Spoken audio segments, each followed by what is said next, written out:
مرحبا أعزائنا المستمعين في هوندا إكسبريس، المتابعين لمباراة الرابطة البيضاوية ورجاء أكادير هنا من قاعة محمد الخامس بالبيضاء. التقدم لحد الآن لفريق الرابطة البيضاوية بأربع أهداف مقابل هدف واحد. الدقيقة 6، محاولة لفائدة فريق الرابطة. عادل شنفر، محاولة من الجناح وتسجل الهدف رقم 5 لفائدة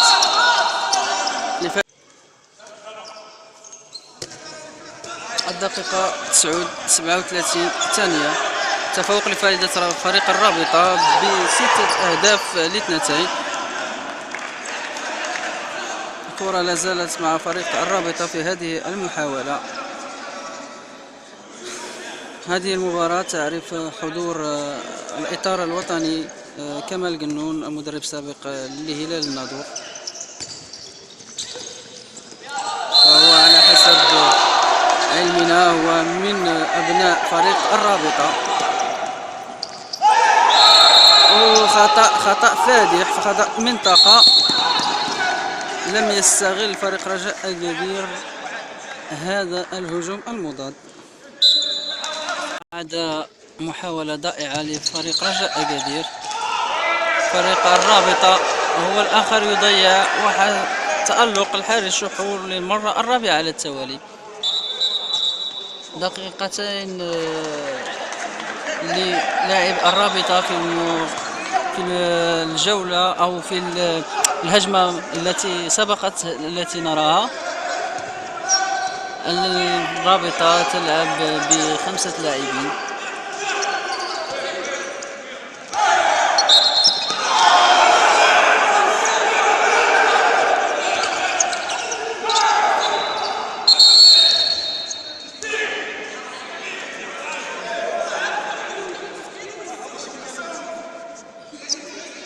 صراحة حارسا الفريقين يقومان بمجهود. دفاع الرابطة متفوق 8-6 لفائدة الرابطة. أكادير يضيع هجمة كان بإمكانه تقليص الفريق لهدفين. الدقيقة 28 32 ثانية من الشوط الأول.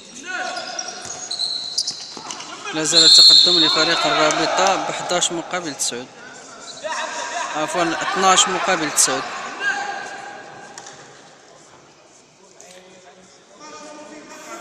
اللاعب حارس شحو يقوم بمباراة جميلة، وهدف للرابطة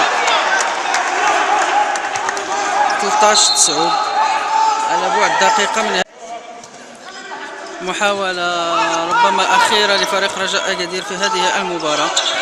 29 دقيقة في هذه الجولة، 29 دقيقة و29 ثانية. فريق الرابطة يحاول إيقاف العداد عن طريق مجموعة من الأخطاء،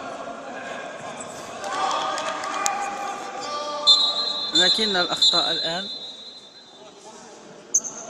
تأتي بضربة جزاء على بعد 10 ثواني على نهاية الشوط الأول. 13 لفائدة الرابطة، 9 لفائدة رجاء أكادير، وآخر محاولة لفائدة فريق رجاء أكادير ضربة جزاء من تنفيذ اللاعب الحرشاوي.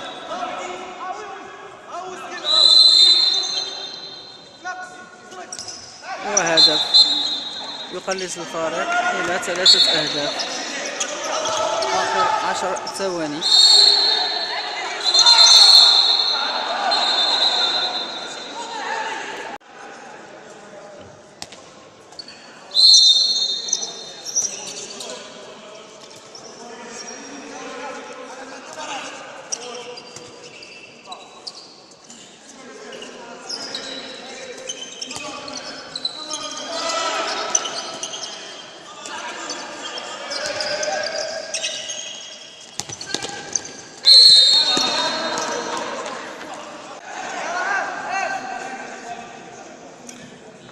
إصابة لاعب الرابطة في الوجه مباشرة بعد تدخل لفريق رجاء أكادير.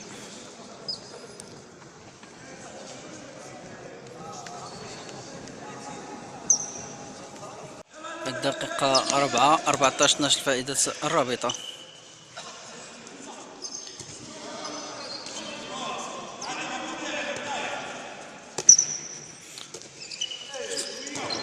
الشوط الثاني يعرف التكافؤ في النتيجة.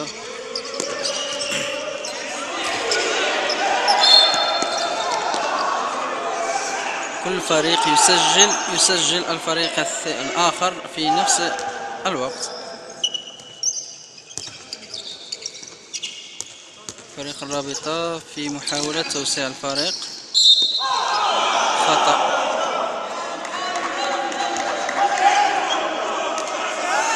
لاحظوا السمات ديال لاعبي الرابطة رغم المشاكل اللي كيعرفها الفريق من غياب المدرب ومن غياب قاعة التدريب، كما صرح أحد المسؤولين على فريق الرابطة بأن القاعة الوحيدة المتاحة للفريق يجب أداء 700 درهم في الساعة، 700 درهم في الساعة. إلى فريق الرابطة بغى يستافد من القاعة ديال مركب محمد الخامس، وهي القاعة الوحيدة المتاحة لهذا الفريق.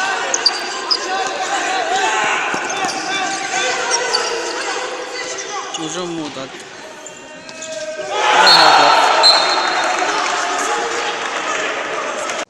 ضربة جزاء لفائدة رجاء أكادير، وكالعادة ينفذها اللاعب حرشاوي وبنجاح ليقلص الفارق إلى هدف واحد، 15-14 لفائدة الرابطة.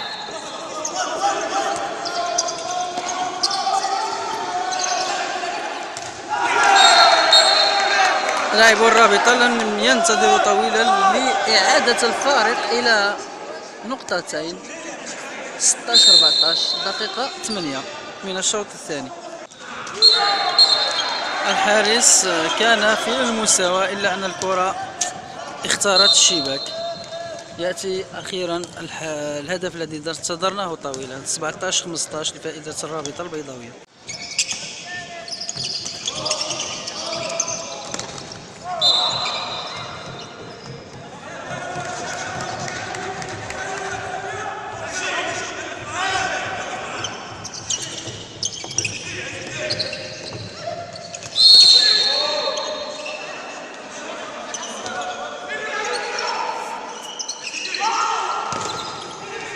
ومرة أخرى الحارس الشقو ينقذ مرماه من هدف محقق. مرة ثانية احتجاج من طرف لاعب رجاء أكادير على الحكم بدعوى وجود خطأ.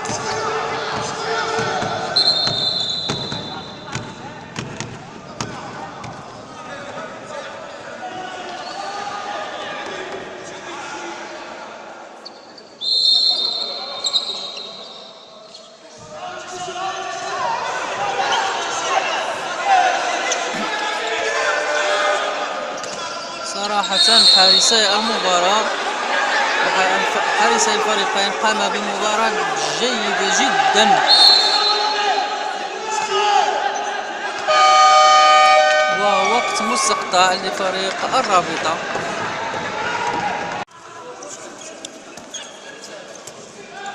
ثلاثين ثانية تفصلنا عن نهاية هذه المباراة بتفوق الرابطة البيضاوية ب 22 مقابل 18، 4 أهداف و30 ثانية. أكيد الرابطة البيضاوية حقق الفوز، وفوز مهم